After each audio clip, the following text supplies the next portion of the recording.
Ann Spencer's interest in gardening, I believe, just started from having to feed their family. It was a vegetable garden that started right outside of she and Pop's house on 1313 Pierce Street. And it grew into this lush flower garden.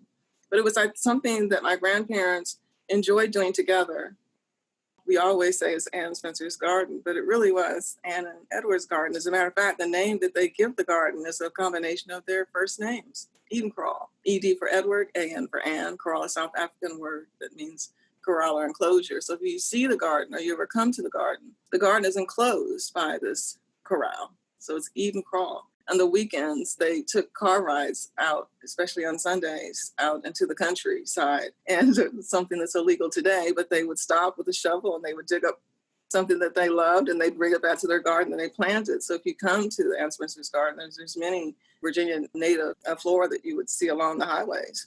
But also I discovered a travel guide of places of interest. And in these travel guides always are checked off are the gardens and the big parks that they wanted to see in New York. So it was really something that the two of them enjoyed doing together.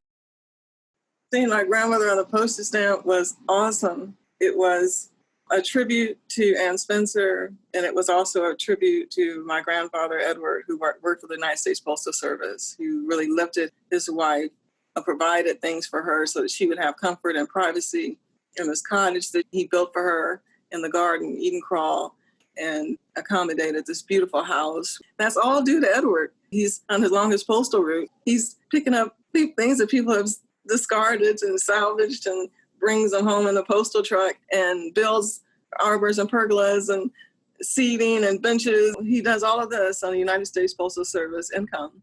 And his wife is on the United States Postal stamp, forever stamp.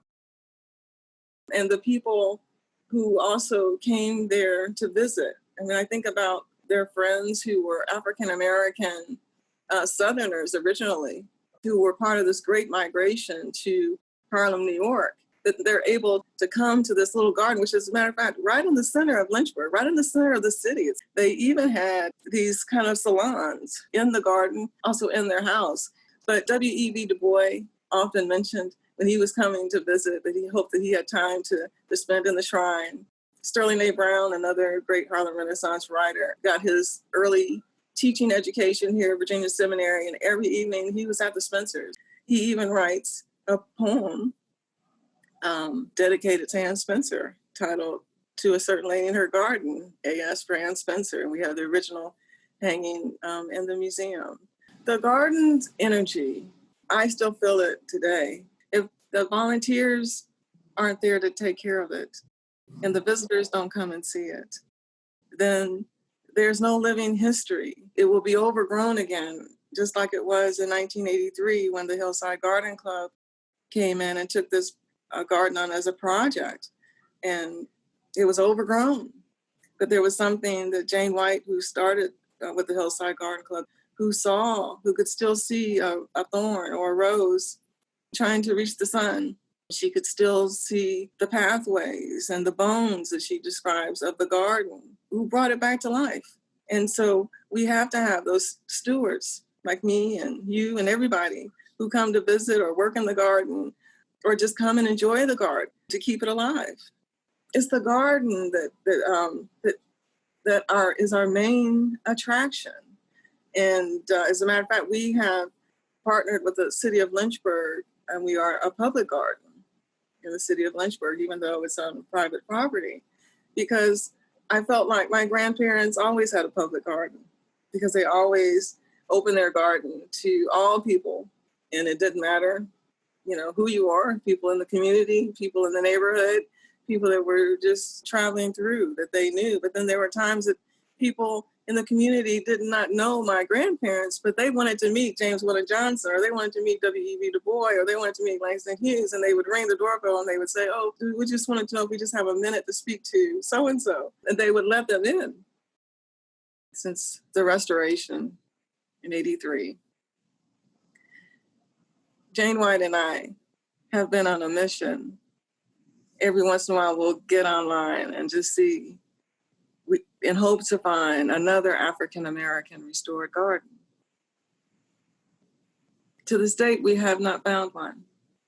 But we certainly know that there were African-American gardens. And Spencer was a member of the Negro Garden Club of Virginia that was founded in 1923. I found evidence of that. And also in that booklet, it's online, if you go to Lynchburg, there were 5 or 6 women listed there in Lynchburg that had garden clubs.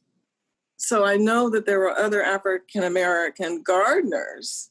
One of my favorite poems of my grandmother's is Lines to Nasturtium, and it's about a nasturtium flower.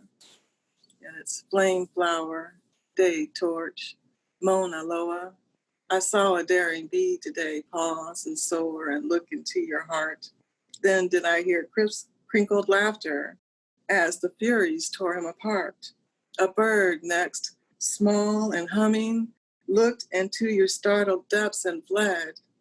Surely some dread sight and drafter than human eyes his mind can see, set the stricken airways, drumming in his flight. Day torch, flame flower, cool hot beauty.